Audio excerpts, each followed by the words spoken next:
Sí, yo diría que hay una tendencia tecnológica disruptiva hacia la disrupción,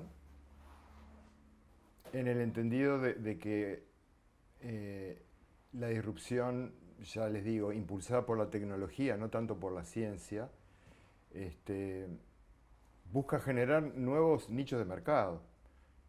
Entonces, para lograr eso, lo que yo noto es que tiene que convencerse a la gente de que la disrupción no es tanto un riesgo como que lo que uno percibe normalmente. Algo disruptivo es algo que puede ser riesgoso, que hay que tener cuidado, sino que viene acompañado de una narrativa simplista, con medias verdades, algunas falsedades, falacias, como para que se imponga, ¿no?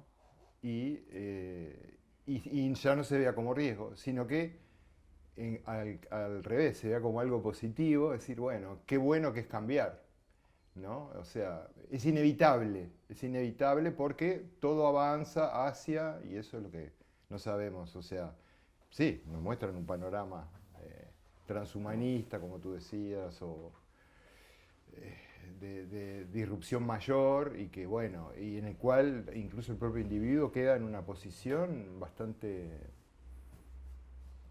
ambigua. Ujú. Sí, yo pensaría, hay evidentemente un prestigio en todos los términos griegos, latinos, ¿no? que abundan, así como la universidad en sus inicios, ¿no? la Sorbona, etcétera, hablaban el latín en las clases, como la iglesia, que es un gesto francamente de aristos, ¿no? de los excelentes, elitistas, para separar, ¿no? Más aún el saber docto del pueblo y del lenguaje romance, por ejemplo, francés, ¿no? italiano. Todos esos sufijos, trans, peri, epi, etcétera, ¿no? Mm, yo pensaría más en una frase que fue un poco lo que me acerca a esta especie de vendaval que empieza en 2020, a inicios de 2020, que creo no amaina, a pesar de los Mm. pesares, de parecer, bueno, se acabó esto, ¿no? Esa especie de hitos que los medios de comunicación tratan de enviar al mundo ancho y ajeno. Diría que acá en Uruguay concretamente, pero en distintas partes del mundo, acá lo tengo muy registrado y estudiado, el 17 de abril con alegría, un poco lo que tú decís, Claudio, una nueva tecnología, porque tecnología viene de tecné, que es un arte, ¿no? La música tiene una tecné, un carpintero tiene una tecné, es decir, es un saber hacer, cierto saber hacer. Y la palabra, por supuesto, tiene una tecnología, la retórica, eso que convence, eso que nos hace parecer que qué bueno encarar todos para allí. El 17 de abril del 20, luego de declarada la emergencia sanitaria del 13 de marzo, que se cumplió recién 3 años, y de eso me gustaría conversar alguna cosa enseguida, el gobierno, bajo su forma retórica de gobierno en pleno, y lo que en algún artículo con un colega joven llamamos las casi transmisiones en cadena, porque no eran transmisiones en cadena, lo que se reserva para momentos excepcionales, ¿no? Para algo único y dice, bueno, interrumpimos todo, etcétera. Pero acá se las ingenia esa técnica político-comunicativa y también científica, porque rápidamente se une un cuerpo selecto, Es verdad. escogido de especialistas que van a generar, como le gusta decir Aldo Mazzucchelli, unos científicos oficialistas y una ciencia oficial, que es una contradicción obviamente de lo que uno entiende o espera de la ciencia, que Ujú. no tiene bandera ideológica o partidaria, por suerte. El 17 de abril, en una de esas apariciones regulares que detenían el flujo de la información, no era en cadena verdadera, pero de hecho sí, porque todos los canales decían, habla de la torre ejecutiva. Y imagino literalmente del otro lado un público cautivo, porque estaban cerrados los centros comerciales, educativos, deportivos. Bueno, la historia que conocemos, por suerte sin confinamiento militarizado policíaco, como en Argentina y en Chile y en otros lados, pero en los hechos, ¿a dónde ibas a ir? Entonces, el 17 de abril, ese gobierno corporeizado, encarnado en su figura ejecutiva y rodeado normalmente de varios de sus ministros, dice, llegó de afuera, de algún lado, una idea de que no va a haber un día después, con una gran sonrisa, con una cosa leve, como quien dice, vamos a pintar las cebras de naranja, esas que están de blanco, ¿vieron? Naranja con figuras de Disney, por ejemplo, ¿no? Dice, no va a haber un día después, va a haber una nueva normalidad. Tal cual. ¿No?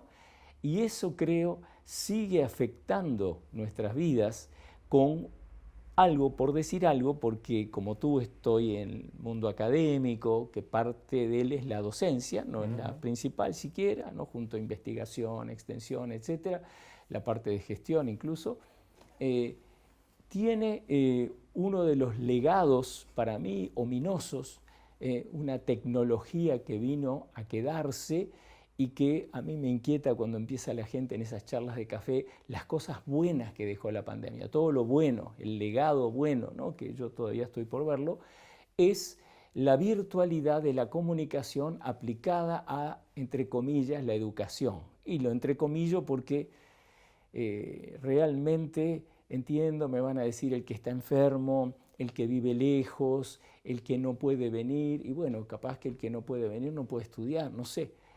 Para mí se abre una incógnita, pero concretamente le llamaría un momento transeducativo, porque va más allá de la educación, no sé lo que es. No es una charla TED, que son excepcionales, súper bien armadas y que uno sí puede, sin tener que ir a Harvard, no sé a dónde, ¿no? a París, qué sé yo, a Moscú, escuchar una maravillosa conferencia ilustrada, etcétera, de un súper especialista y aprender.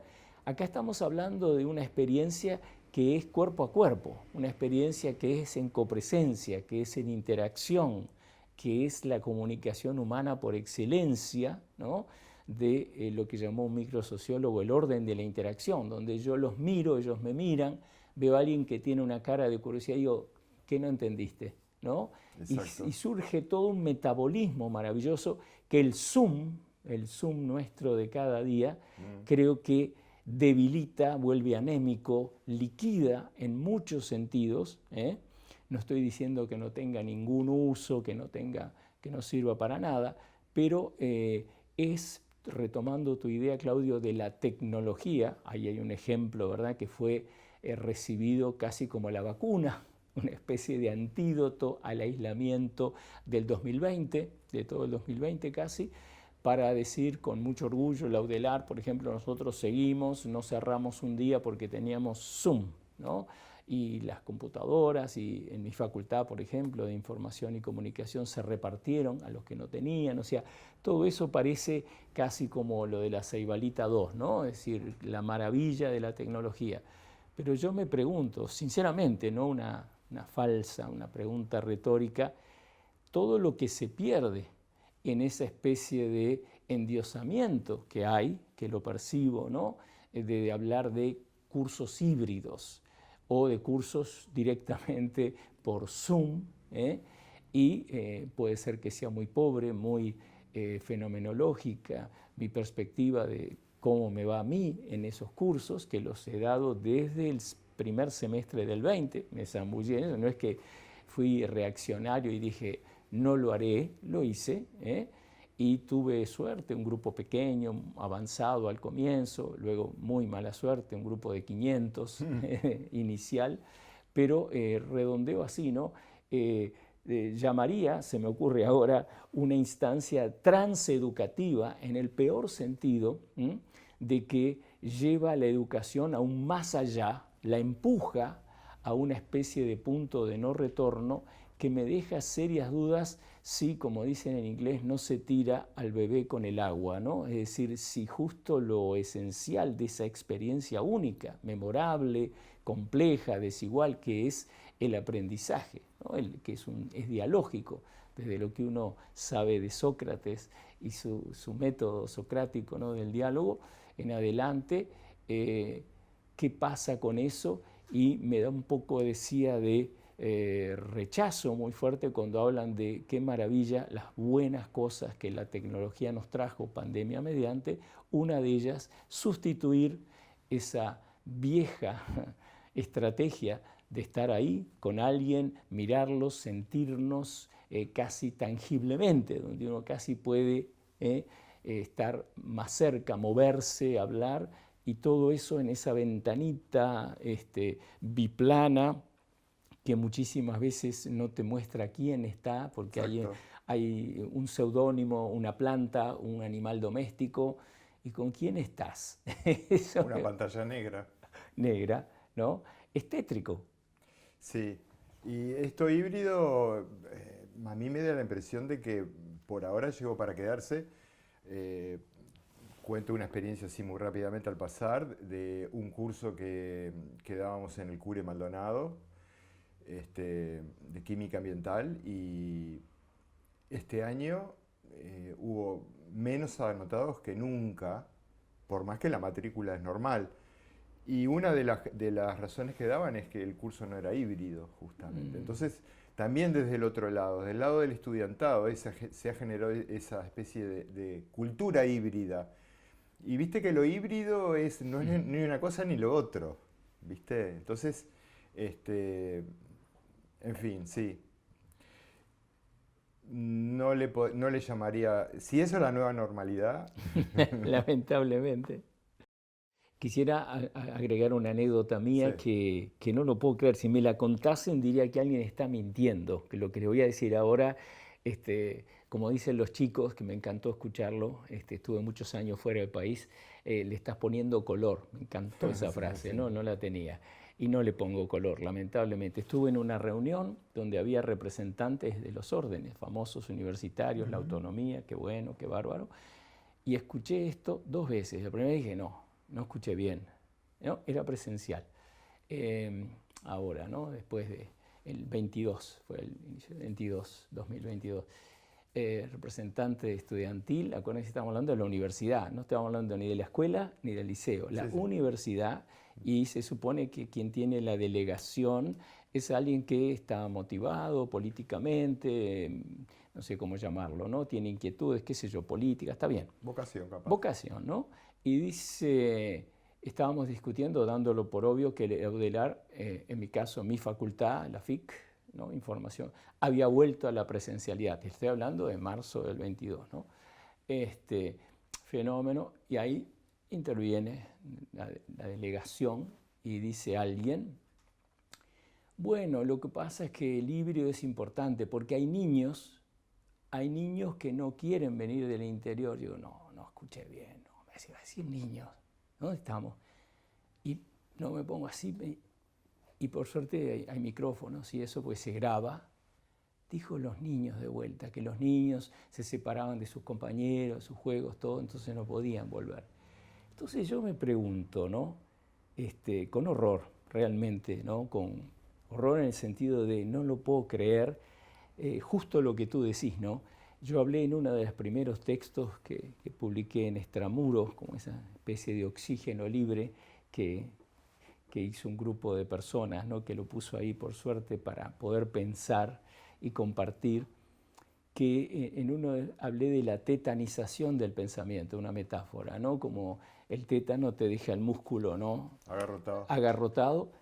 Es un pensamiento agarrotado e infantilizado. Exacto. En el sentido más triste, no de como Picasso volver a pintar, no, infantilizado en el sentido de una regresión, como ese psicólogo, ¿no? ¿Por qué hablaba de los niños defendiendo mantener lo híbrido, que no es ni una cosa ni la otra, y justificaba que quien estaba en ese entorno, que se había acostumbrado a esa especie de, en inglés se hablaba hace años de cocoon, como un capullo, como algo que te contiene, ¿no? Así, una especie de spa mental, supongo, de no chocar con, ¿no? Esa vida universitaria, tenía que mantenerse para esos niños. Dijo 2 veces niños. ¿Qué niños? Si son niños no pueden venir a la universidad. Yo no conozco, dicen que algún prodigio, no sé, irá, pero nosotros hablamos con adultos jóvenes, sí, claro. Gente de 18, 20, ¿qué niños? Entonces, ahí el miedo prolongado, fabricado, construido por esa maquinaria terrible, mediático, político, científica. No olvidemos que del sindicato médico salió un video en el 20 o el 21, donde una de sus autoridades decía hay que hacer videos más atemorizantes todavía, hay que tener a la población más... ¿Eso cuándo puede resultar bueno? Me pregunto, ¿no? Y ahí ves una consecuencia de esa tecnología del terror, ¿sí? Del terror sanitario, social, fóbico, etcétera, ¿no? De que una delegada, no alguien que se acerca con timidez al Audelar, sino que por vocación, impulso muy bueno, político, quiere representar a su orden, habla de los niños. En 2022, no lo puedo creer, ¿sí? Para justificar, quedémonos en ese capullo del Zoom, quietito, donde puedes poner una pantalla negra y salir a una vuelta, no va a estar escuchando una clase entera tampoco, al niño no se le puede pedir tanto. Entonces, si habrá motivos de preocupación, que por esa nueva normalidad, que es una especie de edulcorante, ¿no es cierto?, para algo mucho más siniestro, ¿quién no quiere algo nuevo? ¿Quién no quiere el nuevo celular, el nuevo calzado deportivo, que es más, flota mejor? Todo el mundo quiere lo nuevo, pero la normalidad, como vengo desarrollando en muchos textos y eso, no puede ser ni nueva ni vieja. La normalidad es como el metabolismo, es lo que hay, es lo que funciona, ¿no? Pues si ahora voy a tener un nuevo metabolismo, ¿será que estás enfermo? Metabolismo es lo que uno viene con eso y funciona. Si uno está bien, come bien, hace una vida con ejercicio, etc. Pero no hay un nuevo ni un viejo metabolismo. Eso fue una trampa gigantesca. Esa es la tecnología de un discurso engañoso, y creo que estamos 2023 hoy, 22 creo que es de marzo, estamos en pleno nuevo anormal, como me gusta llamarlo. Sí, el niño, incluso, o sea, es como una regresión, ¿no? Es como que se apuntaba a regresar al estado infantil, un estado inerme, estás indefenso, no sabes nada, no tenés manera de saber nada, esto es algo totalmente nuevo. Y a todos nos afectó el miedo, ese miedo. A todos nos llevó a encerrarnos al principio en casa y buscar las medidas como decir, que esto no me afecte. Sin embargo, gracias a que hay información que fluye, enseguida empezamos a ver de que esto no era para tener tanto miedo, y sobre todo es como que se empezó a percibir la jugada, ¿no? Porque ese tema de regresar, que no, vos no sabes nada, vas a depender entonces de los expertos que te digan qué hacer, papá Estado te cuida, los grandes científicos ahí que son incuestionables, te dicen lo que hay que hacer, te dicen lo que es y lo que no es. Sin embargo, uno empezaba a hurgar y veía que no era tan así, que siempre el relato tuvo fisuras, ¿no? Y es a través de esas fisuras es que algunos de nosotros nos fuimos metiendo. Más hondo, yo le llamo el agujero del conejo, ¿viste? Como la metáfora de Alicia en el País de las Maravillas, ¿no? O sea, empezaste a meter en la fisura y empezaste a ver de que había cosas que no cerraban. Sí, me gusta mucho esa idea que dijiste de la imagen del el relato y la fisura, porque lo escribí en algún lado. Lo bueno de escribir es que los latinos decían, ¿no? Verba volant, scripta manent. Lo que uno habla se fuma. Es decir, ¿qué fue lo que dije ayer? En cambio, lo escrito permanece, ¿no? O el que escribe piensa dos veces. Exacto. Entonces, lo apunté en algún lado, salió que al inicio, esta especie, como le llamé en el texto que va a salir mañana o pasado en Extramuros, el gran samurái sanitario, Salinas, triple S, gran samurái despedido, justo, qué casualidad, un 13 de marzo, las coincidencias, ¿no? Que a veces gente tiene suerte del calendario, ¿no? El 13 de marzo, como dijeron los medios, lo escuché en varios, por la puerta grande. Me encantan los lugares comunes, ¿no? Me producen como degustar un buen vino, ¿no? Las banalidades, lo trivial así. Y ese antes de ser el gran samurái, bien al inicio, habló como un ser humano. Todavía no estaba bien colocado, como todo, ¿no? Hay que adaptarse como una ropa nueva, ¿viste? Que todavía no te sentís tan a gusto, sí, como te da lástima tirar una vieja que la tenías tan asimilada.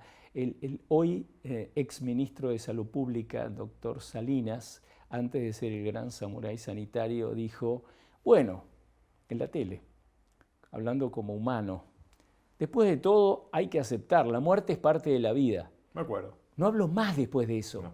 Se llamó a silencio, no importa, lo llamaron a silencio, no me interesa eso, no me interesa tener un espía adentro que me diga si le dieron un sopapo o se dio cuenta que metió la pata, pero habló como nadie estaba hablando y como luego, como tú decís, los grandes expertos no hablaron más, no hablaron más. Es decir, habló de la continuidad entre salud y enfermedad, que esta era una enfermedad más, que esos horribles anuncios, hoy murieron 45, 38, 20, ¿cuándo se nos decía toda la gente que estaba en la morgue? Nunca. Es obvio que son tácticas absolutamente de un Goebbels, de un gran... terroristas. Totalmente, para dejarte temblando. Me acuerdo una de estas informativistas necrofílicas horribles que sufrimos que dijo... Un ómnibus lleno de compatriotas, un ómnibus lleno, te imaginas un Kutza, qué sé yo, un Coet, todo lleno de cadáveres. ¿Cómo? Eso es imperdonable. Esa historia que hay que escribir de lo que pasó en estos años está lleno de canalladas, sí, está lleno de cosas que no se pueden dejar pasar. Entonces, cuando Salinas habla, ¿no? La fisura, como viene del relato, dice... Gente, la muerte es parte de la vida, gente que se muere, ¿no? Y todo eso llevaría a achicar el pánico. Sí, a relativizar. Relativizar, bueno, vamos a ver las estadísticas, vamos a ver todo, ¿no? ¿Cómo es esto? ¿Cuánta gente realmente? Cuando sale este gran médico de origen griego, el de Stanford, Ioannidis, que hace un cálculo totalmente distinto a Ferguson, el inglés, que como siempre dijo va a morir media Inglaterra, un disparate que no se probó, y él, un gran meta-analista, ¿no? que hace todos cálculos matemáticos muy certeros, dice no, no es así, esta es solo otra enfermedad. Ese fue el gran tabú y eso para mí es una de las muchas evidencias de que no hay nueva normalidad. Hay más de lo mismo, hay normalidad. Viene una gripe, se va otra, viene esto, viene el otro, pero claro, si vos lanzás grandes campanazos, ¿no? Una campaña global impresionante, todo el día aterrorizando a la gente, se vuelve lo que se llama en psicología, ¿no? Un self-fulfilling prophecy, una profecía autocumplida. Es decir, va todo el mundo a estar apavorado. Y claro, todo el mundo termina porque todo el día te están alimentando con esa fábrica de pánico, ¿no? El dios Pan que generaba el pánico en la mitología, donde, como decías, todos pasamos por esa etapa de bañarnos en ese horrible alcohol y hablar con la gente de lejos y todo, hasta que dijiste, ¿qué estoy haciendo? Verte a uno mismo como un ridículo es muy saludable, sí. Reírse y decir, mirá lo que estábamos haciendo, ¿no? Pero todos tuvimos ese momento porque somos humanos. Y si te martirizan todo el día, ¿no? Que es lo que yo estudio, los medios son realmente una semiósfera. Además de la atmósfera, hay una atmósfera mediática de signos a la cual nadie es inmune. No hay vacuna contra eso todavía. Es una lucha cotidiana y cada uno tiene que encontrar su salida, ¿no? No se puede, no hay un gurú que te diga, no creas porque le vas a hacer caso. Tienes que llegar a convencerte, informarte, ¿no? La contrainformación que empieza a circular por suerte por esos lugares de internet hasta que la cancelan, todo el tema de la cancelación. Ay, es tanto, ¿no? Tanto. O sea, vegano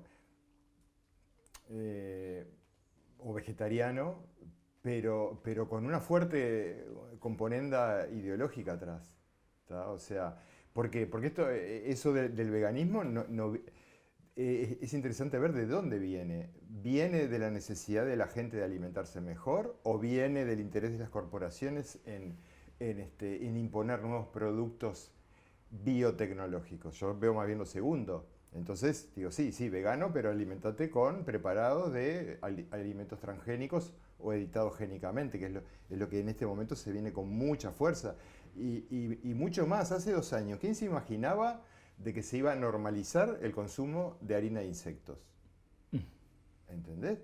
Y sin embargo ahora ya la Unión Europea lo aprobó.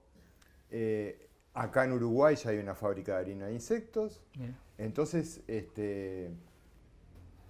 digo, ¿de dónde? Por eso está bueno preguntarse de dónde viene, quién se beneficia con estas cosas, ¿no? Con estas movidas. Entonces, a ver, y yo hablo con propiedad porque yo dejé de comer carne hace 10 años. No me considero ni vegetariano ni vegano porque si me presentas un buena colita de cuadril en alguna circunstancia, le voy a entrar, y un choricito casero y le voy a entrar, todo bien, pero mi cuerpo dejó de pedirme carne y lo respeté, ¿está bien? Pero no hago una filosofía de eso ni una ideología. Pero sin embargo sí veo esa ideología que viene atrás, esas narrativas, esos relatos que vienen atrás que dicen, no, para salvar el planeta tenemos que dejar de comer vacas porque se tiran pedos o erutan y producen calentamiento global, ¿no? Entonces, bueno, eso cuando uno lo analiza un poco, digo, nosotros que venimos de la academia y tenemos ciertas bases, ves que está lleno de fisuras. Entonces, y te empezás a preguntar, bueno, ¿por qué? ¿No? Y también, digo, es parte también de la tarea de uno como de empezar a alertar a la gente, decir, vos, miren, no necesariamente porque esto venga acompañado de un discurso muy así grandilocuente y todo, tiene por qué ser necesariamente bueno para vos. Entonces, dentro de esa infantilización a la cual se nos sometió es apuntar a que perdiéramos la capacidad de discernir. Entonces, nunca repetí tanto esta muletilla que digo en mis cursos, en mis charlas, digo, sigan formándose, sigan informándose para discernir, para poder discernir y actuar. Actuar puede ser a nivel de elegir qué es lo que consumo, con qué me alimento. A eso voy. Sí, me gustaría hacer un chivo acá, como dicen en la tele, porque Mariela Michel, mi esposa, es psicóloga, investigadora, sobre todo el desarrollo infantil, es su doctorado. En el último texto que sale pasado mañana en Extramuros, habla de la obediencia, ¿no? De eso que a los 2 años empieza a gestarse en el niño de decir que no, de empezar a poner barreras, límites entre lo que quiere y lo no quiere. Ahora tenemos nuestra nieta Lara y es maravilloso escucharla cuando dice esto, no. La forma que dice no tiene menos de 1 año y medio ahora. La forma que dice no es realmente esas cosas que te emocionan, ¿no? Como que ella es un discernimiento. Dice, eso ahora no lo quiero, no sé después, pero ahora no. No hay ninguna duda de que lo empezó a usar, que quiere decir eso. ¿Y qué nos pasó a los humanos, a los adultos, para buscar un tema que no sea la pandemia y que Mariela Michel trata en ese último texto que va a salir y que me parece que hace una discusión lindísima? Yo le hago de otro punto de vista, yo comparo el 8M con el 13M, 2 aniversarios de marzo, ¿no? Uno le llamo la exaltación, la apología celebratoria, o sea, no dan abasto los canales para rendirse y ponerse de hinojos ante esa maravilla que llena las calles, kilómetros, ¿no? Con carteles como, lo comento y Mariela lo hace mucho mejor, lo desarrolla, basta de cultura de la violación. Me parece un atropello semiótico, ideológico, humano, hablar de una cultura de la violación, ¿no? Y ella va diciendo, ¿no?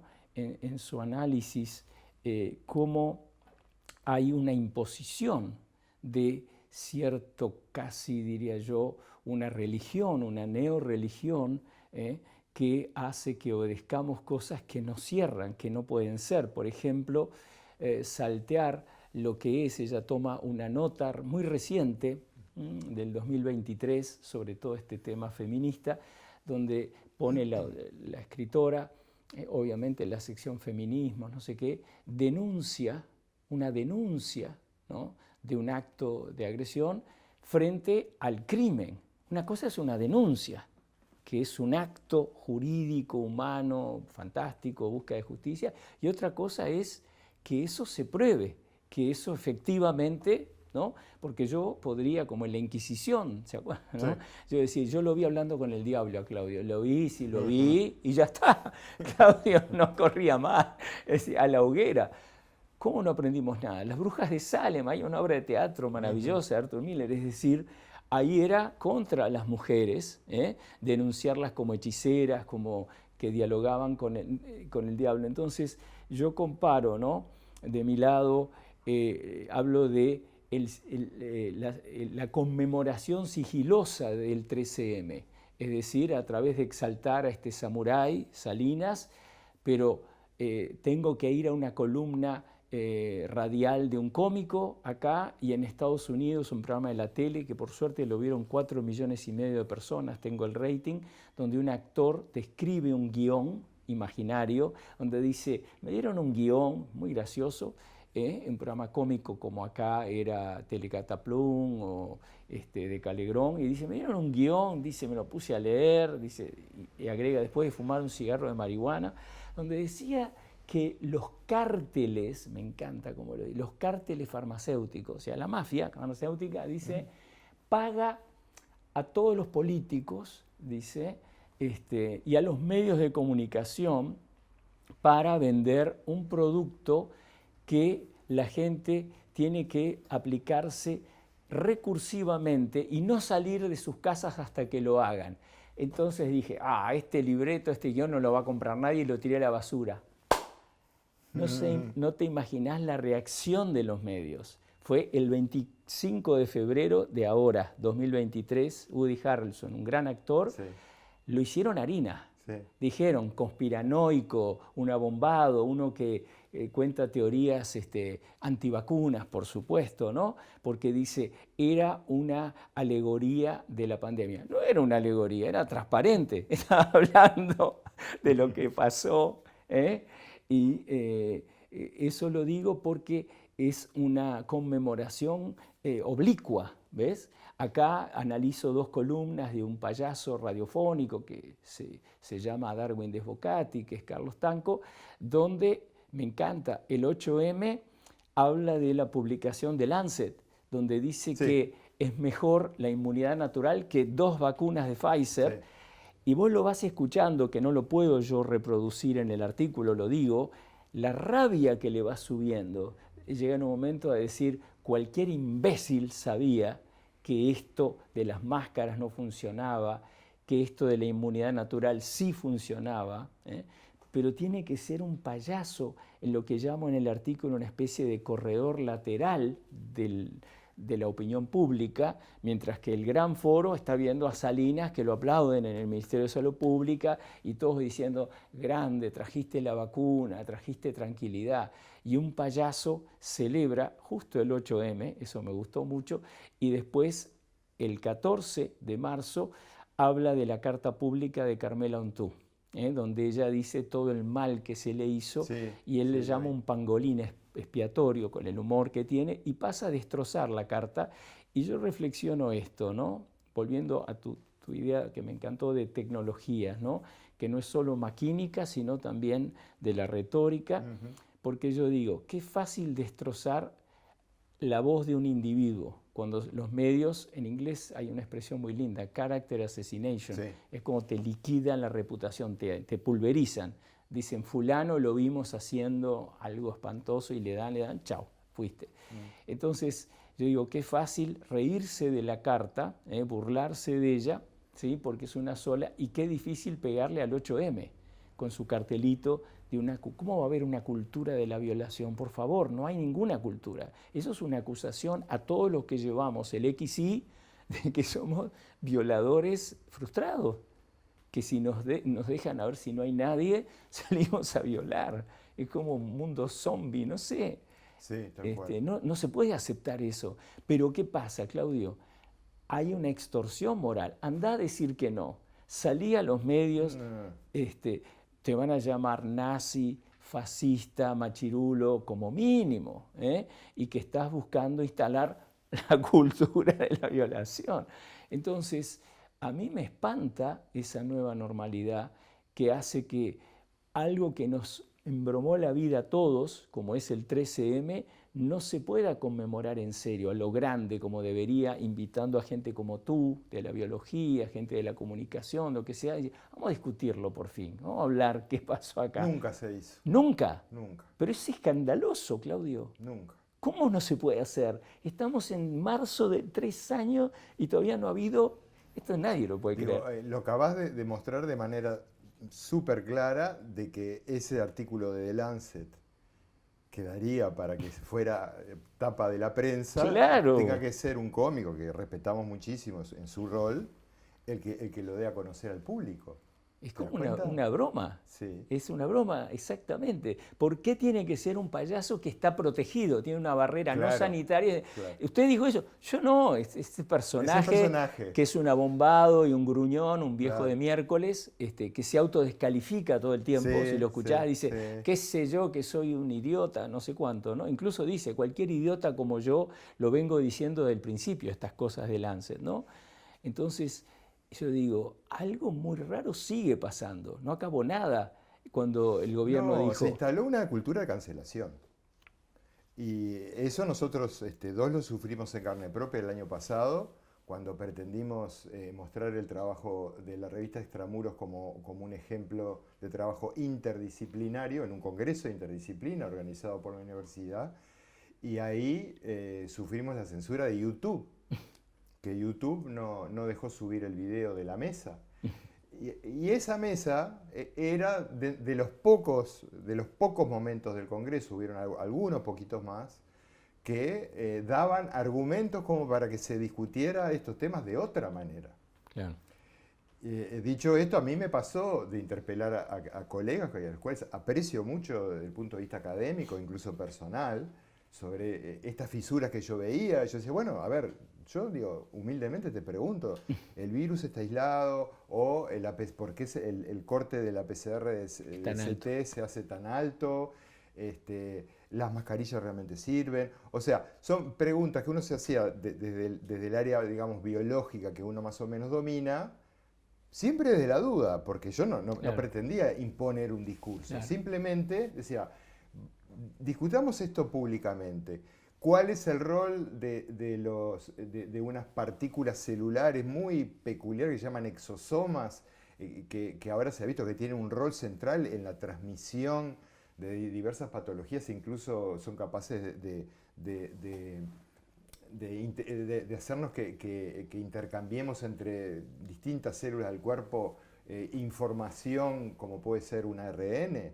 Entonces el ARN, por ejemplo, de la vacuna viaja dentro del cuerpo a través de los exosomas. ¿Qué rol jugaron los exosomas en todo esto? Y acá en Uruguay tenemos científicos brillantes que se dedican al tema. Entonces digo, ¿por qué hemos perdido esa oportunidad de que el conocimiento tomara otro nivel? ¿No?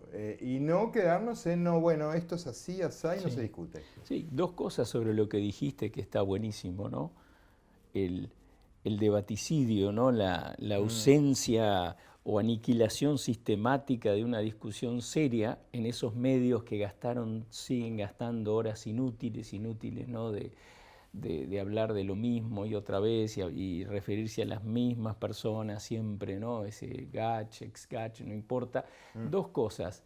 No es el colmo, como bien dijiste, que este cómico, que yo sepa, no es ni licenciado en nada, habla de la Cochrane Library el 8 de marzo y dice, ¿verdad?, que es lo que hacen metaanálisis. Lo explica perfecto, ¿no? Yo lo pongo en el texto que va a salir el viernes, que se convierte en un difusor de ciencia. Mirá si brillará por su ausencia. Y explica y dice, la máscara, dicen ellos, no sirve porque no lo podría usar todo el mundo, o vamos a decirlo en forma resumida, no sirve para nada. Y entonces el serio, siempre tiene que jugar como serio, dice, bueno, en los ámbitos sanitarios, médicos, tampoco. La manera que lo para dice, ¿cómo? Tampoco. No, anda. Cochrane es verdad, es un súper dispositivo analítico, ¿no? Donde leen, como él lo describe, cantidad de papers, de cosas, buscan con control de sesgo, qué sé yo, ¿no? Esa es una cosa. Y lo que hablaste de YouTube, El escándalo, para mí, Claudio, no es que YouTube haga lo que viene haciendo, Sí. ¿no? Como Facebook horrible. El escándalo verdadero, y lo saqué en un texto ahí en Extramuro, me saqué, eso lo deja más liviano. Levanto el dedo contra Laudelar porque creo que lo merece. El escándalo no es que una corporación enorme, con una actitud absolutamente de gran hermano orwelliano, dice no, Claudio no, Fernando no, aquel sí, porque me tomé el trabajo de escuchar los otros que estuvieron dentro de nuestro, digamos así, provincia en el Congreso, y bueno, ya opiné también en otro texto, pero el escándalo, ¿sabes cuál es?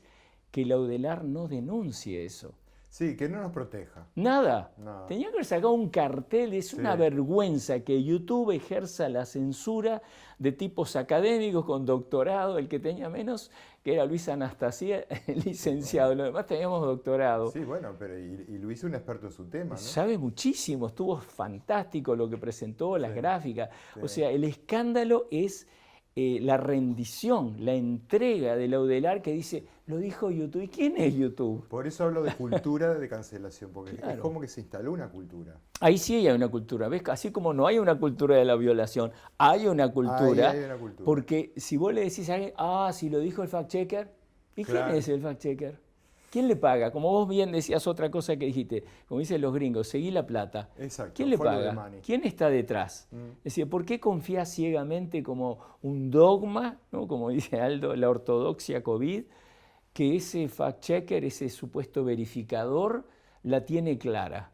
Cuando vos ves que Wikipedia se ha convertido a la cultura de la cancelación, cuando cualquier persona levanta la voz, anda a Wikipedia y va a decir chanta, charlatán, conspiranoico, lo mismo que los, como le llamo yo, parodistas en vez de periodistas locales, uruguayos, que desde el inicio nos llaman negacionistas, es decir, es terrible eso. Sí, el tema de los fact-checkers para mí es de las cosas más siniestras que quedaron a la vista en todo esto, porque es gente pagada con conflicto de intereses, incluso cuando uno mira,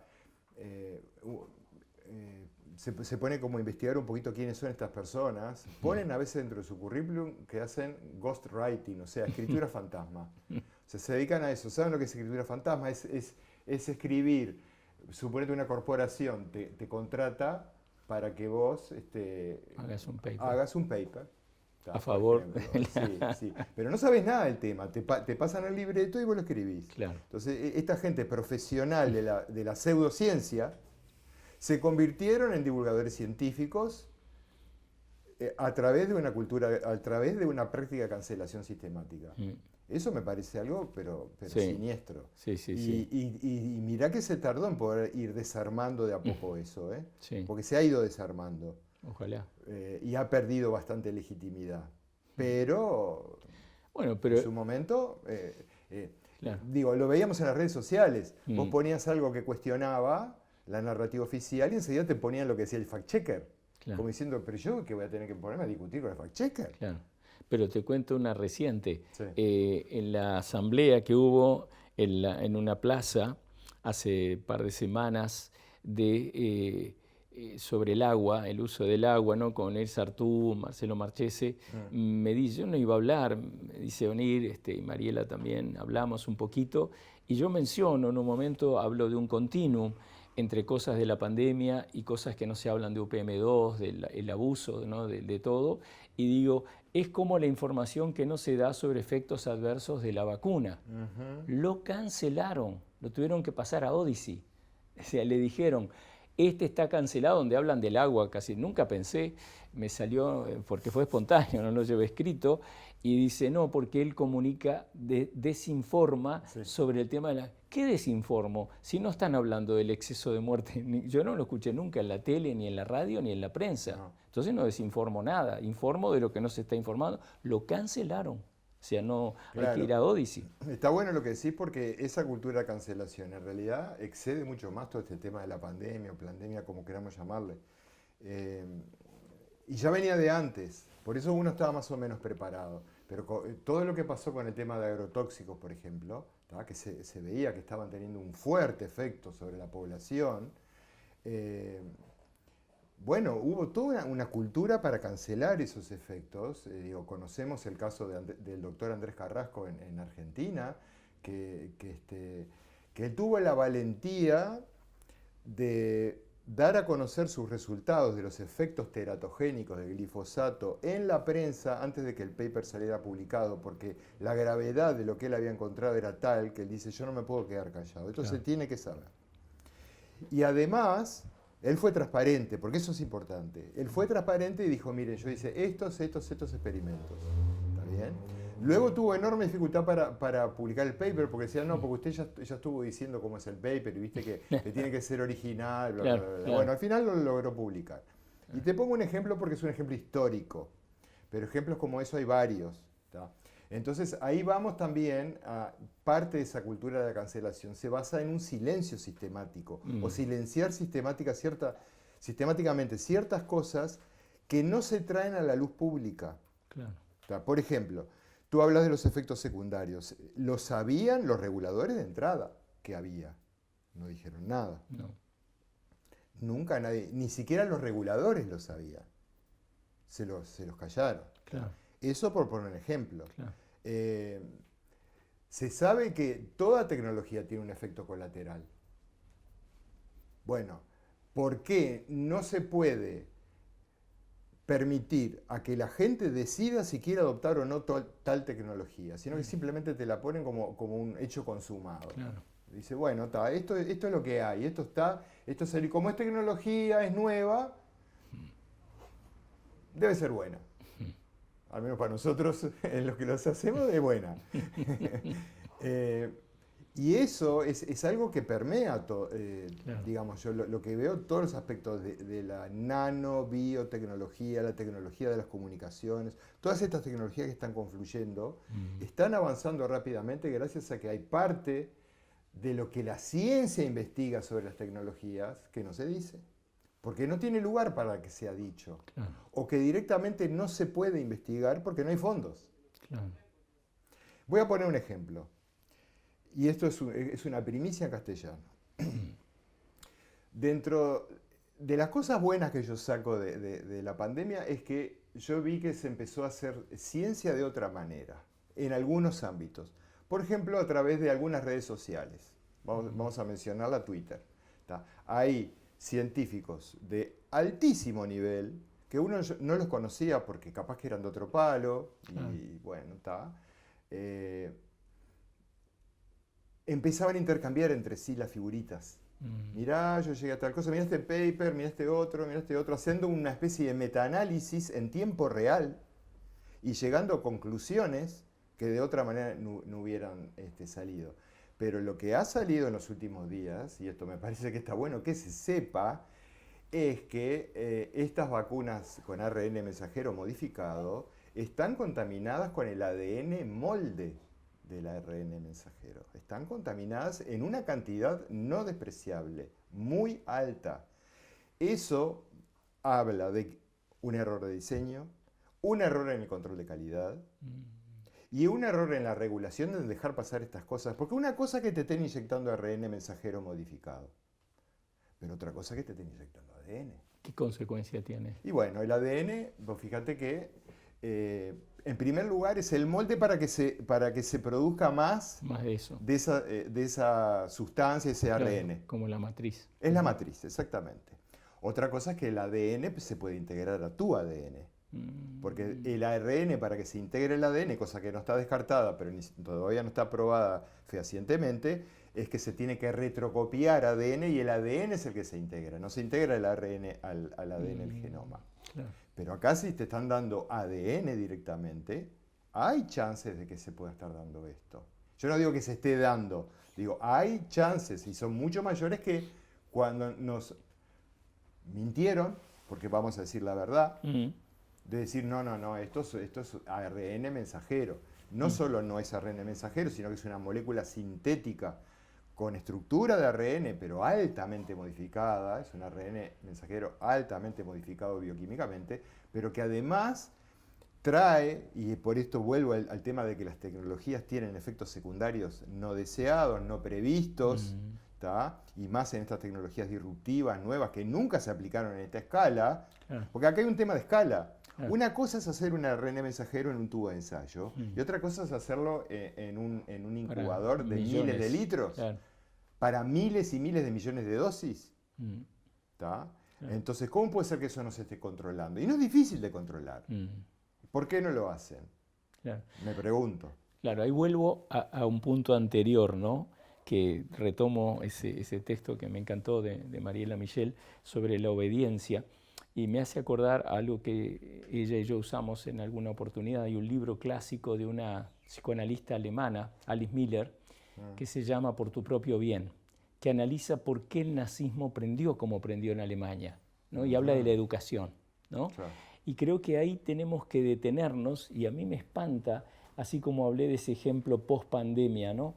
De infantilización y tetanización del pensamiento, ese tan publicitado pensamiento crítico que daría la universidad. Acá y en todos lados es la publicidad, el marketing de la universidad es que no vas a aprender pensamiento crítico. En muy buena medida vas a ser un replicante, es decir, hay cada vez más, yo lo veo en la universidad de aquí, un pensamiento único. ¿eh? Y me espanta escuchar a estudiantes que considero inteligentes, que los veo capaces, teniendo una opinión totalmente flechada que les impide, yo les digo, citando al creador de la semiótica, tiene una idea que es tan interesante que dice, Peirce dice, no hay investigación, él le llama inquiry, que es una palabra que no se usa más, que viene de preguntar. O sea, investigar es preguntarse algo que no se sabe, que no empiece, dice Peirce, sin la irritación de la duda, da una imagen fisiológica. O sea, algo que, ¿qué pasa acá? O sea, la curiosidad es lo que genera la investigación. Y yo lo que escucho en mis estudiantes es exactamente lo opuesto, exactamente lo opuesto. Es decir, colocan el resultado antes y es un resultado ideológico, ideologizado, como hablábamos de la pandemia, si no, esta vacuna es salvífica, porque todos lo están diciendo, mira, el Gach lo dice acá y no hay que discutir nada. Y ese Ioannidis debe ser un loco, debe ser un trastornado, porque además la tele no lo nombra.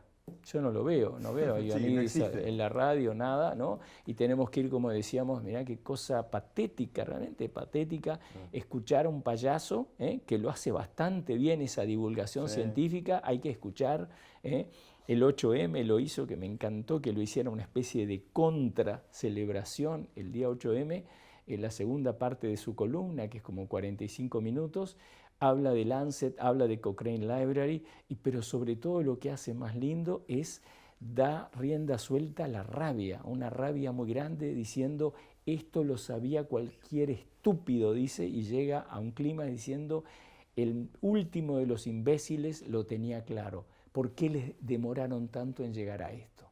Y yo digo, nosotros estamos peor porque todavía no llegó, como tú bien decías, ¿dónde está la discusión esa de Lancet? Si tenemos el canal de la ciudad, tenemos el canal oficial, tenemos los tres, ¿por qué ninguno? Como sociedad todavía no llegamos a esa etapa. Esos actos, digamos, que hace Darwin, es una especie como de catarsis, ¿viste? Simbólica, en el sentido de que, bueno, él es el que canaliza esa rabia. Pero esa rabia, yo creo que se está acumulando en mucha gente. No sé qué va a pasar. Espero que sí. No sé qué va a pasar con toda esa rabia. Sí. Yo mismo he tenido que trabajar mucho esa rabia. A mí me pasó en momentos de la pandemia de que me despertaba con una rabia diciendo otro día más en esta trinchera. Claro. También mucha confusión, ¿no? Mucha confusión, adrede, confusión sembrada en dicotomías, en contradicciones, ¿no? Nos decían una cosa un día, nos decían otra cosa el otro día, nos decían una cosa un día, y uno estaba ahí en el medio, ¿no? Entonces, justamente, qué difícil discernir. Ahora, lo que tú estás apuntando es mucho más grave porque va a los fundamentos, digamos, del ser humano, ¿no? A esa identidad fuerte que uno tiene como ser humano, que es parte de lo biológico. Entonces, hasta lo biológico se está desdibujando, porque, a ver, si naciste XY, sos XY. Y luego, después que pase con tu vida, si sos XX sos mujer, si sos XY sos hombre, naciste así. Digo, que desde lo cultural se esté poniendo es curioso, ¿no? Porque esa contradicción entre poner a la biología como una gran diosa, pero es una diosa falsa porque no permite ser cuestionada y así no funciona la ciencia. Pero a la vez no se le hace caso a la biología. Es como que no, lo cultural o la agenda de derecho, por llamar de alguna manera, no sé si es la mejor manera de mostrar esto, puede cuestionar hasta la biología, ¿no? Claro, está muy bien eso, ¿no? Lo planteás como endiosamiento de la biología. Y yo creo que hay un hilo rojo común, porque por un lado, todo esto de lo sanitario fue otra cosa que dice Darwin, me tengo que sacar el sombrero, ¿no? Dice en un momento, lo tengo muy memorizado porque lo transcribí todo, dice, al final dice, son todas cosas políticas. Exactamente. Sí. Es decir, el autoritarismo sanitario vino desde arriba, es obvio, sí. OMS, CDC, todas esas cosas, ¿no? Es político. La biología, que aparentemente fue el caballo de Troya para aterrorizarnos, era el virus que iba a destruir la humanidad, ¿no? Todo eso era intensamente política. Y yo me pregunto, ¿no? Nunca hubo una forma de tolerancia tan intolerante. Todo esto del lenguaje inclusivo, para empezar, que ese es mi terreno, no se puede jamás imponer un lenguaje. Eso querían hacer los milicos acá. Claro. Año de la orientalidad. Es verdad. ¿No? Es decir, vos no podés. Franco, en España, prohibido el catalán. ¿Qué hacía la gente en Cataluña? Hablaba catalán en la casa. Una de las imágenes que no olvido nunca, cuando fui a Barcelona la primera vez, ya en la época postfranquista, un sábado de mañana, jóvenes y viejos en Barcelona, era invierno, habían puesto la ropa en el medio y bailaban la sardana, me emocionó, ¿no? Es decir, mirá Franco, para vos, a tu salud, ¿no?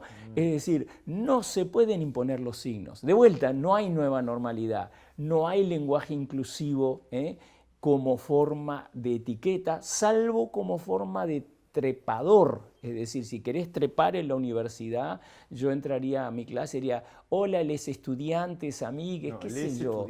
Claro. No podría nunca decir eso, me traicionaría. Es decir, está bien, si alguien lo dice, bueno, si es feliz, ¿qué voy a hacer? No sé, no voy a aplicarle el autoritarismo de los milicos, pero ¿no te parece curioso que esa especie de defenestración de la biología en esta educación, ¿no? Que dice que hay 100 géneros, 500, no sé cuántos, ¿no? Infinitos, está haciendo una movida no solo política, sino autoritaria, intensamente autoritaria? Sí, porque ese famoso lenguaje inclusivo o decirle al niño que puede ser cualquier cosa y que puede cambiarse, ¿no? Cuando el niño obviamente está en una situación de dependencia muy grande de la familia y es un atropello a esa indefensión querer meterle un canon, una política que viene obviamente digitada, que es global tanto como la pandemia, pero entonces, para resumir, yo diría que hay una misma línea de acción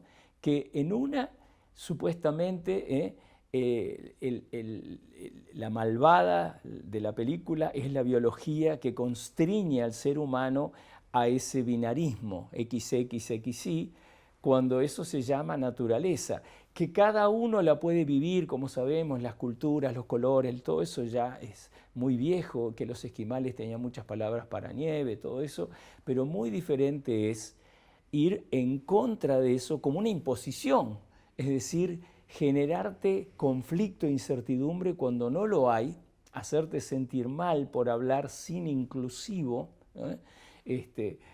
Lo sentís eso en el aire, ¿no? Cuando empiezan a usar ese tipo de idioma y te miran como diciendo, ¿y tú cuándo? Nunca, la respuesta es nunca, porque no estoy ni ahí con eso, no, claro, me parece bien, y si alguien lo usa, bueno, allá esa persona, pero es lo mismo que la pandemia. Estamos de vuelta, es el mismo fenómeno, si lo ven bien, de la obediencia. Es decir, ahora hay que hablar así, ahora no se puede ser más, ni hombre ni mujer, y hay este nadador que tenía creo que el puesto norteamericano 400 en la lista de nadadores masculinos, se autopercibe femenino, bueno, se dará, creo que se tiene que dar hormonas, está bien, pero pasó uno entre las mujeres y vi la declaración muy acongojada de la chica que perdió, que hasta la centésima de segundo sacó la misma velocidad, pero había que dárselo a él, le dijeron, y quedó destruida, porque era obviamente lo que se llama la photo op, es decir, había que mostrar que eran inclusivos. Entonces este ex hombre que sigue teniendo la fortaleza de un hombre, ¿no? Por más hormonas que se esté dando, no sé qué, y ahí tenés una distorsión, una confusión muy grande del mundo, y yo lo resumiría así, que es una tolerancia intolerante, es una contradicción tremenda que tenemos que enjuiciarla, y no se puede, como el debate todavía no se puede, biológico, sanitario, etcétera, porque es una forma de caer en el macartismo casi. Hay un neomacartismo, ¿te acordás? Eras comunista, ahora sos negacionista, o pones en duda, ¿verdad?, la perspectiva de género, que dice que la mujer que denuncia, la que habla, tiene razón. ¿Y por qué tiene razón? Ahí se va la justicia al diablo. No se trata de razón. Vos tenés que, como la ciencia basada en evidencia, la justicia se basa en evidencia. Si no, otra vez volvemos a la Edad Media, vi a Claudio hablando con Satanás, con Lucifer. Pero ¿cómo? Llegamos a eso de nuevo. Sí. Es decir, alcanza. Yo lo vino usando lenguaje inclusivo, no hizo ningún lugar para los trans, para esto. Pero ¿cómo? No era la libre cátedra, no es la libre, ¿no?, libertad de pensamiento.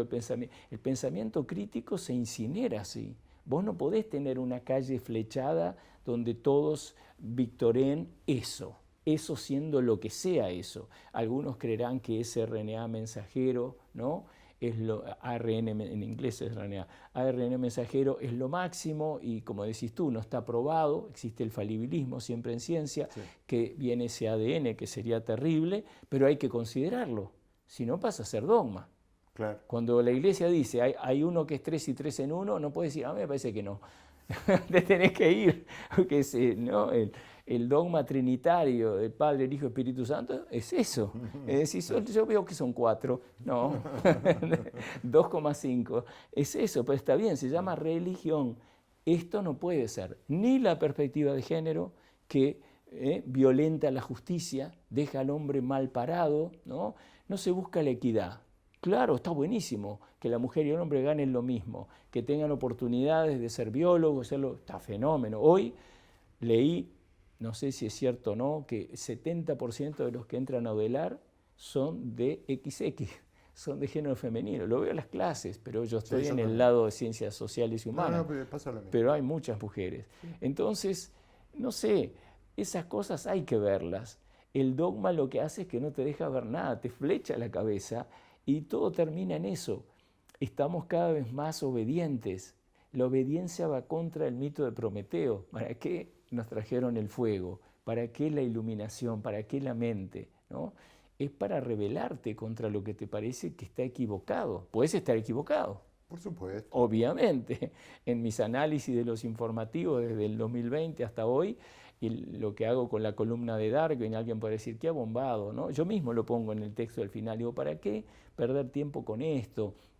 ¿Por qué comparar dos cosas incomparables? Seguro que alguien va a pensar, 8M es el Día Internacional de la Mujer, abombado, y esto es el 13M, que es nada más que la emergencia. No, yo creo que es mucho más, que hay un encadenamiento de la humanidad que todavía no nos sacudimos, lo que bien decís, cultura de cancelación a granel. ¿Por qué no están en la tele todavía estas cosas? ¿Por qué nadie habla? ¿Será que no saben? ¿O que tienen miedo? ¿O que saben que de arriba viene la orden? Yo creo que es eso, Fernando. Hay políticas al más alto nivel. Claro.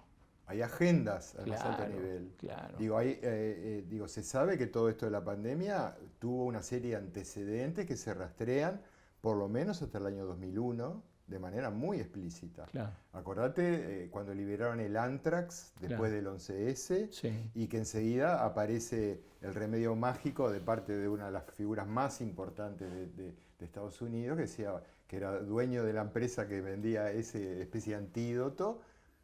Y eso, ¿no te hace acordar algo a lo que está pasando ahora?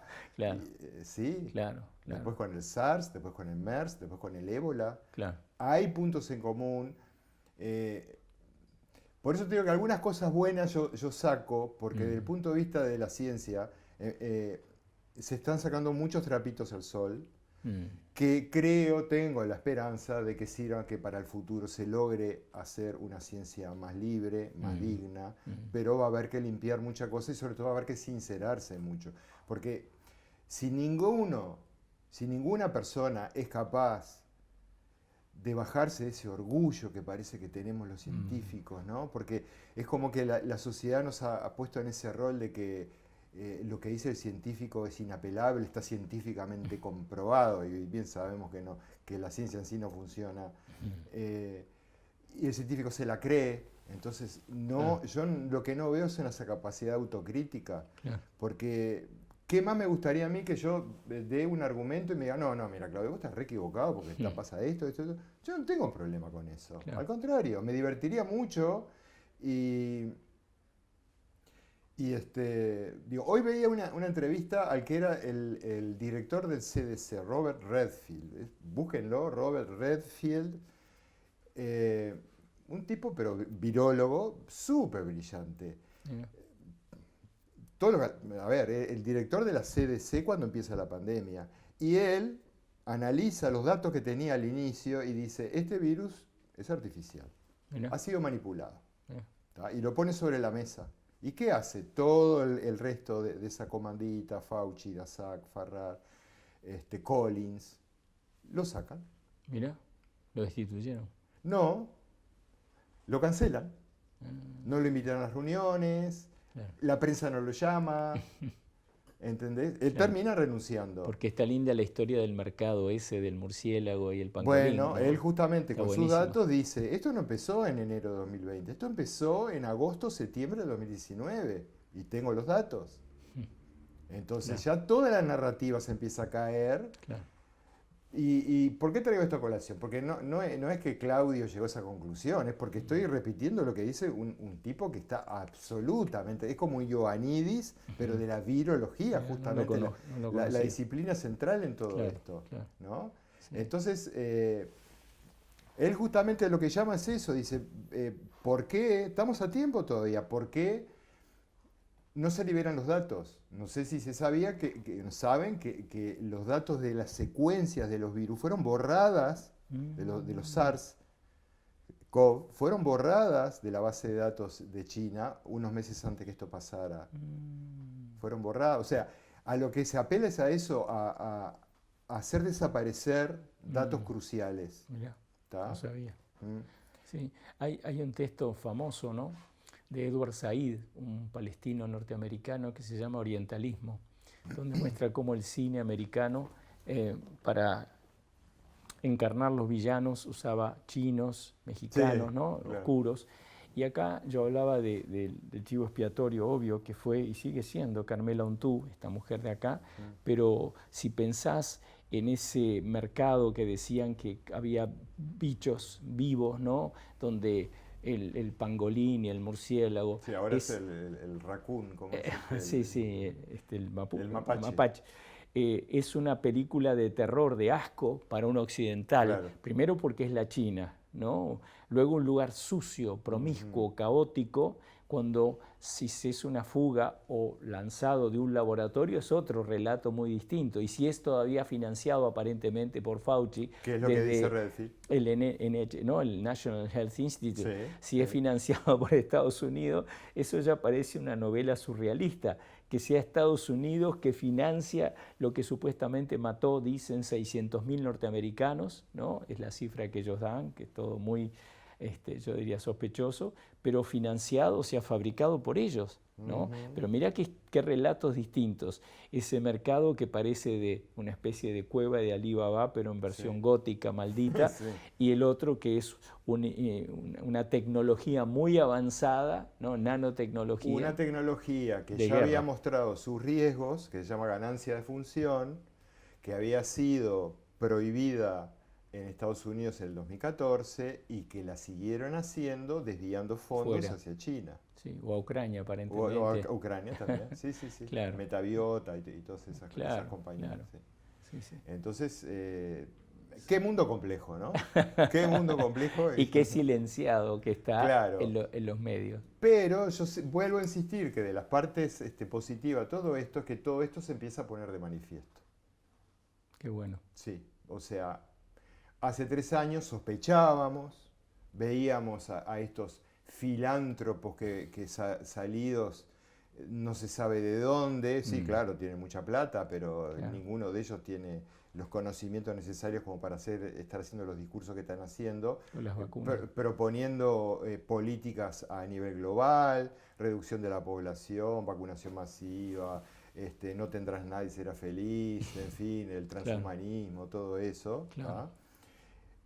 Lo veíamos como, bueno, parte del folclore, que te van a chipear, yo qué sé, eran cosas que... Y hoy lo vemos como una realidad palpable, ¿no? Hay gente en Suecia que se está chipeando ya. Entonces,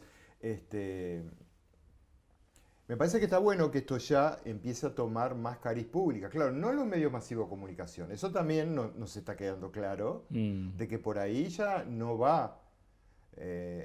no va a ir, no va a correr la información, Claro. sino por medios independientes. Claro. No, porque además una vez que te lanzaste en esa narrativa, como los gobiernos, para hablar del nuestro, pero todos son lo mismo, tiene un costo altísimo decir me equivoqué, ¿no? Recular. Por algo yo me acordaba de ese incidente microscópico de un Salinas en fin de marzo, abril 2020, diciendo...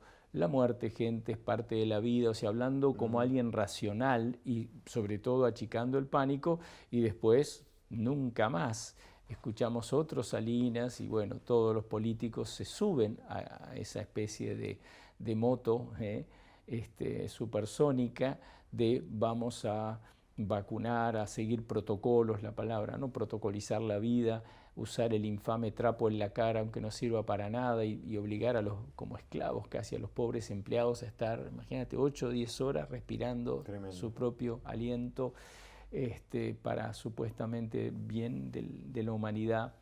Entonces, eso también hay que tenerlo en cuenta, ¿no? Que la fuerza política que se atreviese a dar ese paso es un gesto, ¿no? El harakiri, porque está diciendo sacrificamos economías, vidas, bienestares, no murió gente sola, sin nadie que esté cerca, para nada, ¿no? Hay una película sobre la guerra de Vietnam, un documental, ¿no? Muy famoso, donde enfrenta a una de las autoridades, uno de los capos, y en un momento dado dice, pero entonces la guerra de Vietnam, sí, fue un error. Lo dice así como al pasar, ¿no? Y murieron miles de americanos, ni hablar de vietnamitas, ¿no? Otro tanto podés decir de Irak, toda la movida post-11 de septiembre, otro error. Cualquiera sabía que Saddam Hussein no podía hacer, primero que todo porque era pro-occidental, no podía hacer lo que ellos inventaron que era.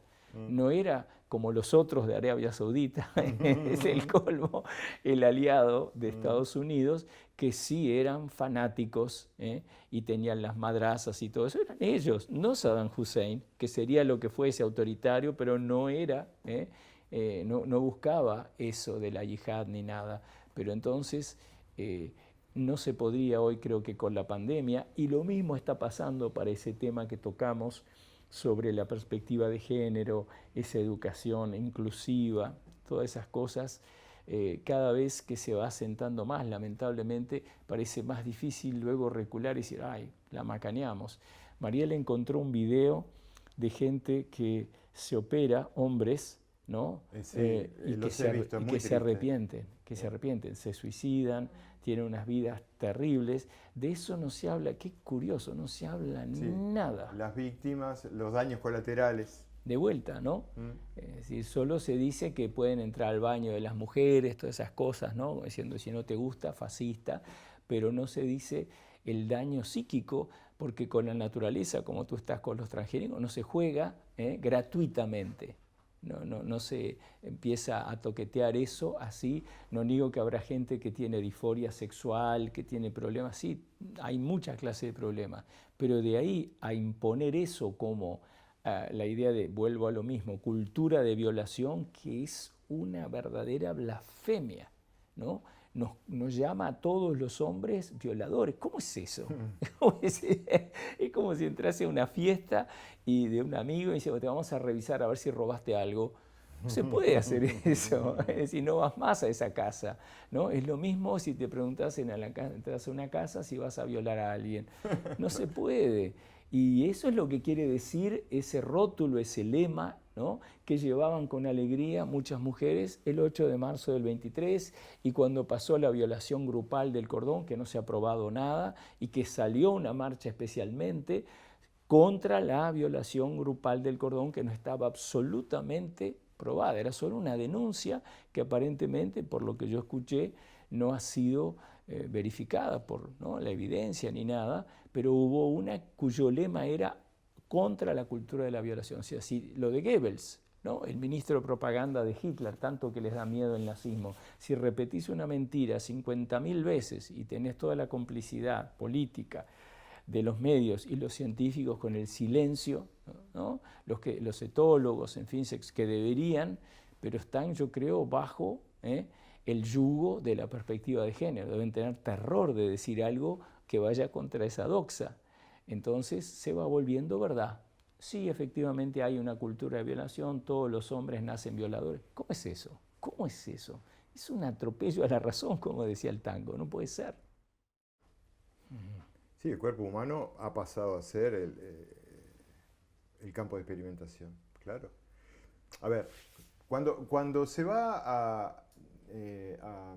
a probar un medicamento nuevo, por ejemplo, pasa por lo que se llama el análisis de riesgo, costo-beneficio, ver si tiene efectos secundarios, entonces se empieza a estudiar primero in vitro, después se pasa a modelos in vivo, modelos animales, se ve qué pasa, después se pasa a la fase de ensayo clínica, 1, 2, 3, en fin, se pasa todo un proceso.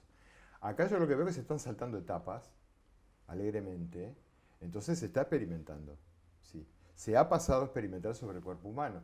Por ejemplo, las técnicas de edición génica que ahora permiten que pensemos en una especie de tijera molecular que es guiada por un GPS de ARN que busca una secuencia específica en el ADN, va y te lo corta y te lo edita. Bien. Es como es ingeniería genética lo que está ahora, ¿no? Ya se ha probado en embriones humanos. Se ha probado. Es más, nacieron en China 2 niñas, Lulu y Nana, editadas génicamente. Esto pasó en el año 2018, después quedó todo medio tapado. Entonces, ¿dónde está el límite? Y ahí hay un aspecto que también es de la parte que en esto que hemos desarrollado, tanto Fernando como yo, en diversos ámbitos, que le llamamos la agnotología, o sea, la ciencia no hecha, es los experimentos no realizados, y además hay disciplinas que quedan por fuera. Hay disciplinas que están quedando por fuera, como la ética o la bioética, ¿no? Cuando nosotros discutimos la parte de edición génica y traemos a bioéticos, dice, miren, nosotros vemos esto, pero no tienen voz. ¿Quién ha visto un bioético discutir sobre el tema de las intervenciones genéticas sobre humanos? O sobre plantas o sobre animales, porque también se habla de bienestar animal, está bien. Entonces creo que la dimensión ética está faltando fuertemente. Y cuando hablamos de ética hablamos de valores. Entonces creo que ahí también hay una enorme confusión sembrada para que los valores, sea todo relativo, ¿no? El universo líquido de Bauman, que dice, estamos ahí, ¿qué es esto? ¿Dónde nos estamos moviendo? ¿Dónde nos estamos parando? No te preocupes, porque nosotros te decimos lo que tienes que hacer. No tendrás nada y serás feliz, pero hacenos caso. Claro. Sí, justo el término que usaste, ¿no? El campo de la ética, el periodista, ¿no?, tendría que ir siempre, así como yo hablaba del el que enseña en la universidad tiene que tener libertad de cátedra, no puede estar sometido a vos tenés que enseñar esto, no hablar nunca de lo otro. Ahí es simplemente un funcionario, un servil, no sé. El periodista debería, en un mundo ideal, ser independiente, es decir, no recibir, sí recibir obviamente un salario como cualquiera por su trabajo, pero no recibir una agenda, un mandato, ¿no? De esto no vas a hablar, esto lo tocas acá. Antes acá se suponía que era el tema partidario, pero de eso no hablamos. Pero yo creo, junto con Aldo Mazzucchelli, lo hablamos muchas veces, hay un chiste de un poeta chileno que dice: izquierda y derecha unidas jamás serán vencidas, ¿no? Creo que está el partido de la vacuna, como decía Aldo, están mancomunados, uno pone un poquito más de énfasis, como hacía la izquierda, queremos confinamiento, queremos blindar abril, qué sé yo, ¿no? Pero son matices, todos estaban bien la vacuna, bien el bozal, bien todo, el tapabocas. Entonces, el periodista, lo más lejos que llega hoy, a mi ver, en la UDELAR es obviamente pegarle al gobierno, darle al gobierno sin tregua, ¿no? Como que ahí está la verdad, ahí está lo que... Y te va a ir bien, en la universidad por lo menos, y al revés te va a ir mal. Y fuera de la universidad depende del patrón que te toque, ¿no?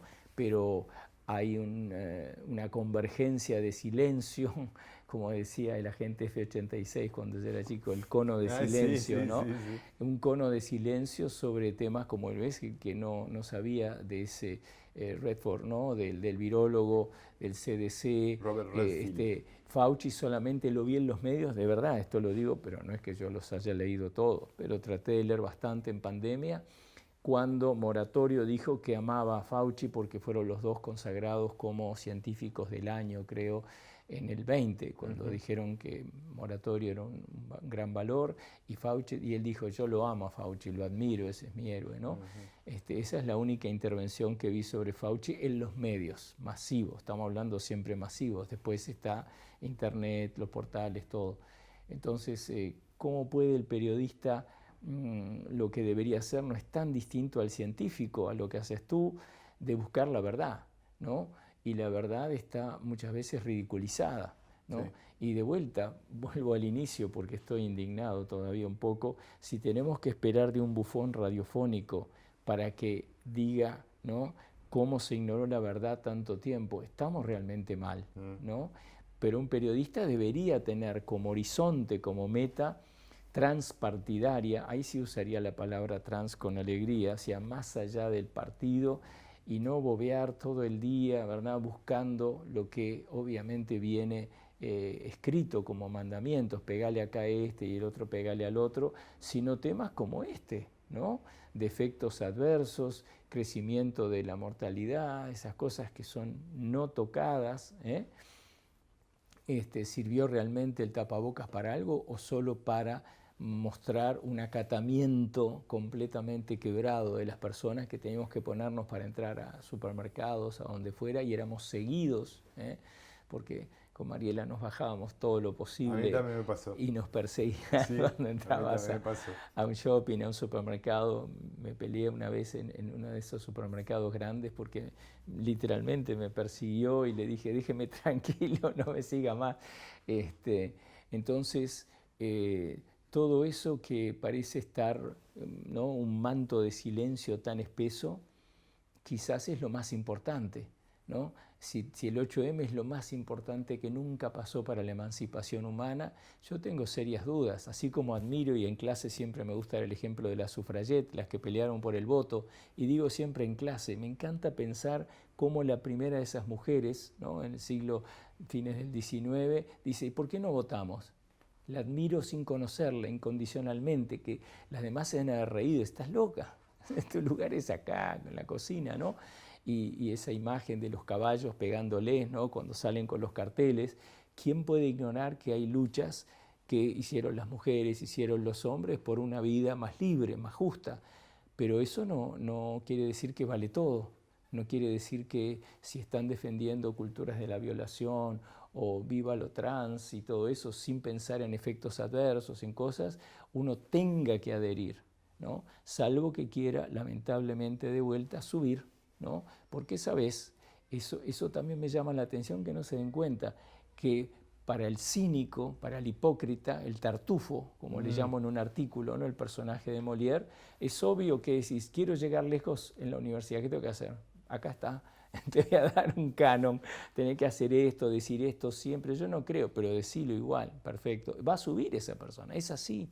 Va a ser difícil que cuando haya llamados para subir y todo eso, no lo suban. Y al revés, lamentablemente, también, quien no se ajuste a ese dogma, le va a ir mal. Van a decir, no, yo nunca lo escuché decirle semigues y todo eso. Entonces, no es de confianza. Pero eso de confianza es en la mafia, tienen que tener de confianza. O en la política tradicional, que ponen a alguien de confianza. Claro. En el mundo de la búsqueda de la verdad no debería haber gente de confianza. Debería haber una búsqueda de la verdad, pese a quien pese. Como dice Peirce, la verdad es aquello que es como es más allá de ninguna opinión. De la mía, de la tuya, es lo que la vida va a ir mostrando que es, ¿no? Y no se puede cargar con, pero convendría que fuera esto. Ahí ya se perdió todo. Tal cual.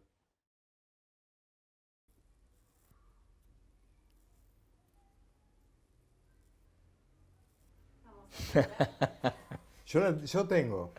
Lo que pasa es que siempre hablo primero, entonces te estaba esperando, Fernando, que tú tomaras la palabra ahora. Sí, en alguna de mis charlas he dicho de bajarse del barco. Capaz que no es la mejor metáfora. Creo que estamos caminando y es ir como armando, haciendo otro camino, ¿no? Porque el barco se puede hundir y eso. Yo creo que sí, que hay mucha más gente de la que uno cree que está buscando y haciendo alternativas. Yo lo voy a poner en algo muy sencillo. Veo gente que está haciendo otra manera de generar conocimiento. ¿Tá? Ponía el ejemplo de este norteamericano que no lo nombré hoy, Kevin McKernan, que es uno de los padres del proyecto Genoma Humano, es uno de los inventores de los secuenciadores de ADN automáticos, es una luminaria el tipo, y aparte uno ve como un humor finísimo, pero a la vez súper ácido. Yo lo descubrí en la pandemia en Twitter porque era uno de esos autores que aparecen en los papers pero quedan ahí en el montón, ¿no? Y bueno, y ahora el loco toma ese rol y tiene la suerte de tener su propio laboratorio. Entonces, él es autónomo, y esto para mí es una clave, la autonomía. Él es autónomo para hacer sus propios análisis. Entonces, ¿qué hizo?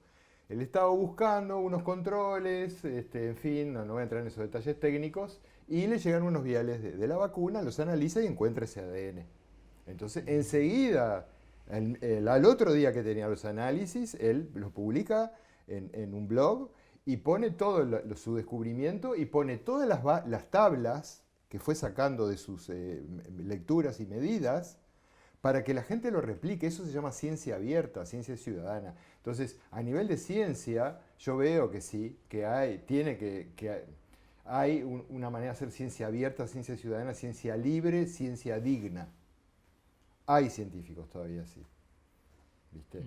Lo que nos está costando mucho es formar a gente joven en eso, porque el sistema es tan poderoso y la atracción, digamos, del dinero, el poder, esa fórmula que no es tan complicada de ir trepando,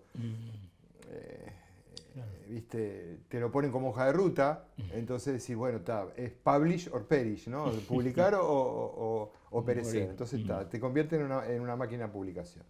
Eso por el lado de la ciencia, pero yendo mucho más al lado de la población en general, hay una cosa muy básica, es la alimentación.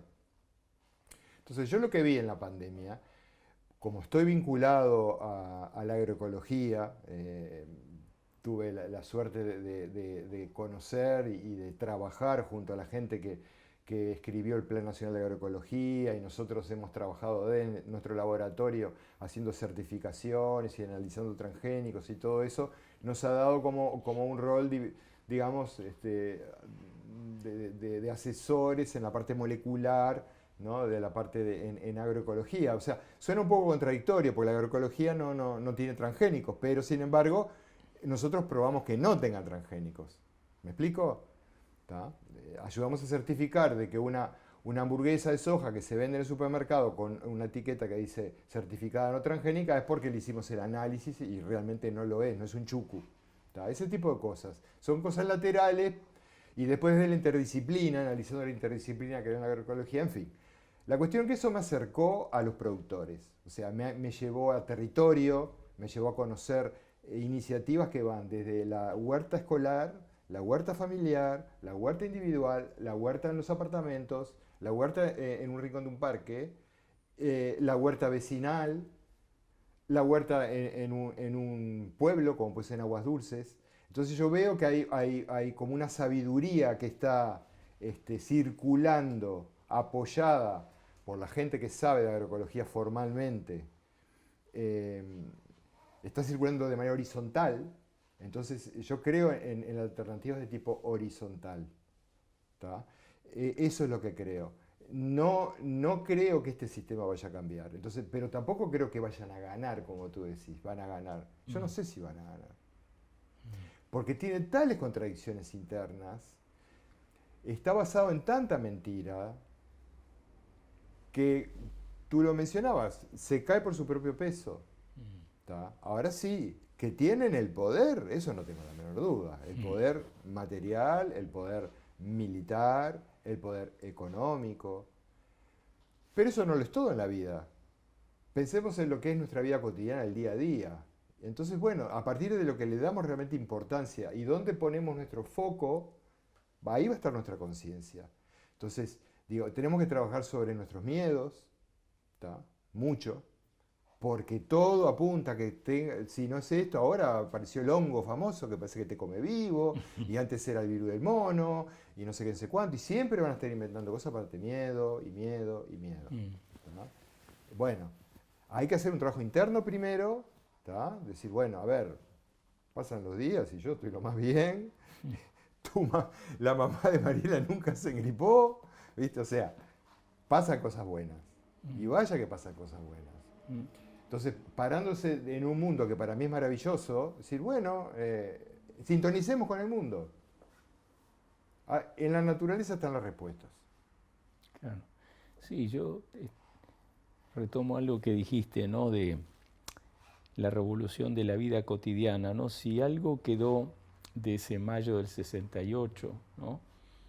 De esa gran movida en distintos lugares del mundo, ¿no? En Occidente, que hace ya más de 50 años, es precisamente el tocar asuntos como la comida, como lo verde, ¿no? Que claro, el poder que vos mencionabas siempre va a ser lo que hace el poder, es decir, querer fagocitarlo todo como monstruo, ¿no? Y agarró ahora el tema de género, porque vio que aquello de la lucha contra las transnacionales, el imperialismo, no le rendía tanto y es mejor servirles. Tenemos clarísimo lo de UPM, ahora quiere venir Google, ¿no? No porque nos ame y seamos prestigiosos, sino porque el agua es barata para ellos y quieren venir para eso. Entonces se agarra de esas cositas, puede agarrarse de lo verde también, ¿no? Generar cualquier cosa le sirve, ¿no? Pero existe una resiliencia humana de buscar el bien, ¿no? Uno tiene que creer eso, sino emprendimientos como esta revista que sobrevive, como sobrevive, que es Extramuros, ¿no? No lo digo porque yo escriba, sino que aunque no escribiese me parecería fenomenal que haya gente esforzándose por amor a justamente el mañana, porque el mundo sea un poco mejor. Si uno fuera completamente cínico sería un eremita, diría, bueno, que se embromen, claro, que se sigan pinchando, como dijo Lula recién maravillosamente, 7 veces me la quiero dar, me la voy a dar la vacuna, ¿no?, contra la COVID-19, porque los poderosos hablan ese idioma. No verlo es realmente ser un ciego voluntario, ¿no? En donde no es la preocupación de este dirigente y de ningún otro el bienestar de la población, sino el marcar el paso, de dónde viene el dinero, de dónde viene la legitimidad, ¿no? como los grandes aplausos que tuvo en su momento Mujica, ¿no? Cuando decía eso, que había que ser pobre y todo eso en las Naciones Unidas, es evidente que es un guión, ¿no? Es algo que le agrada a los poderosos que alguien se declare espartano, ¿no? Que sea no ostentoso, le sirve como propaganda, ¿no? Pero yo pienso que todo lo que tú describiste, que es muy importante, ¿no? El empezar el cambio a nivel de cada uno, porque si uno espera que llegue ese gobierno, ese Estado, que no sea lo que sabemos que todo Estado se convierte tarde o temprano, es decir, de cultivar una imagen, ser sofístico, decirnos aquello que queremos oír y no la verdad y hacer otra cosa, nunca va a cambiar el mundo. Y no me olvido, y quiero decir al final, que una de las principales víctimas que hubo en esta pandemia fueron los niños y los jóvenes, los de menos poder. Sí. Ahí te muestra cómo funciona el poder. Y que eso, lo que antes era la izquierda, la que levantaba las banderas emancipatorias de luchar por el oprimido, no vi nunca que levantara ninguna bandera. Eso es una enorme decepción. Es decir, la parte más débil, más indefensa, la que está entrando a la vida, la que necesitaba socializarse, no fue absolutamente tenida en cuenta. El número de suicidios que aumentó, todo el desarreglo enorme que va a haber en los años por venir, porque esto no lo cambiás, no es reversible. Bueno, olvídense, ¿no? Ahora hagan de cuenta que no estuvieron encerrados, que no se les impidió todo esto, que no hubo separación. A los niños les dijeron que podían matar a los abuelos. Algo más criminal que eso no lo puedo imaginar. Así impunemente, ¿no? ¿Dónde estaban los psicólogos del Gacho? ¿Dónde estaban los psicoanalistas? ¿Dónde estaban? ¿No? ¿Cómo podían decir esa barbaridad y seguir comiendo tranquilamente? Es toda una pleitesía al gran poder. Y lo demás no importa nada. Entonces, creo que mirando la alimentación, mirando una vida más equilibrada, estamos sí poniendo, no digo que lo va a compensar, pero es algo en un futuro. Y si el futuro no son los niños y los jóvenes, ¿cuál es el futuro? Me pregunto. Obviamente no son viejos decrépitos que están tratando de mantenerse ahí en el, ¿no? Guiando ese mundo hacia no sé dónde. La esperanza es esa. Es buscar que haya una obediencia limitada, acotada, ¿no? No podemos decidir por otros, ¿no? Qué es lo que hizo la pandemia, el autoritarismo sanitario, lo que hace la perspectiva de género, lo que hace todo eso que hoy se llama feminismo, etcétera, ¿no? La tolerancia intolerante. Y entonces la única salida que yo veo es así. Es esa pequeña revolución cotidiana de cada día donde uno busca una vida más equilibrada, ¿no? Y no espera que le llegue, ¿no? De esa especie de amo, de gran guardián del mundo, la liberación, ¿no? Mariela lo pone en su texto y me gustaría decir lo último que digo. Ella se acuerda de un profesor que cuando estaba haciendo una maestría fuera del país y se quejaban, dice, no, porque no podemos hacer esto, no nos da el poder. Y el profesor paró y dijo, el poder nunca te lo dan, el poder lo tenés que tomar. Tal cual. ¿No? El poder lo tenés que tomar. Entonces cada gesto, ¿no? Ya sea en el modo de vivir, el modo de hablar, ¿no? El modo de comer, de socializarte, todo eso, ¿no? Creo que nunca, me parece, o poquísimas veces choqué un puño con nadie, porque me daba tanta repugnancia como decirle semigues y todo eso, porque no me parece humanamente viable darle el puño a nadie. El puño es para un puñetazo, por eso existe la palabra puñetazo. Se le da la mano, se le da un abrazo, se le da un beso, ¿no? Pero lo del puño parece casi, recién lo veo ahora hablando, una metáfora de todo lo que está mal con la pandemia. Darle el puño a alguien, ¿no? Qué cosa tan aberrante, tan triste, tan sórdida, y de la que de vuelta los medios nunca hablaron. O sea, no hablar es ser cómplice. Y yo diría, el futuro es no ser cómplice. Si uno ve algo aberrante en el campo que sea, educativo, sexual, lo que sea, no ser cómplice, ¿no? animarse, ¿no? Si uno se anima, los otros se animan, ¿no? Y decís, ay, pero capaz que me ponen mala nota. Y bueno, que te la pongan, ¿qué vas a hacer? Pero ¿cuál es el costo si no? Esa es la pregunta. ¿Cuál es el futuro si no? Si vamos a todos a acatar e ir sabiendo que estamos yendo hacia un abismo que es el de estar dominados. Mejor no. Como dice Bartleby, el escriba de Melville, no, me parece que prefiero no hacerlo, que es lo que dice hasta el final ese personaje cuando deja de trabajar y deja todo, y dice siempre cuando le preguntan, dice, ¿no querés? No, prefiero no hacerlo. Yo diría que ese tendría que ser uno de los lemas ante futuras pandemias y opresiones, prefiero no hacerlo, ¿no? La resistencia civil, como decía, contra el franquismo, contra la dictadura acá, es decirse y decirle a la gente que uno tiene, prefiero no hacerlo. Sería eso. Así que un abrazo desde acá.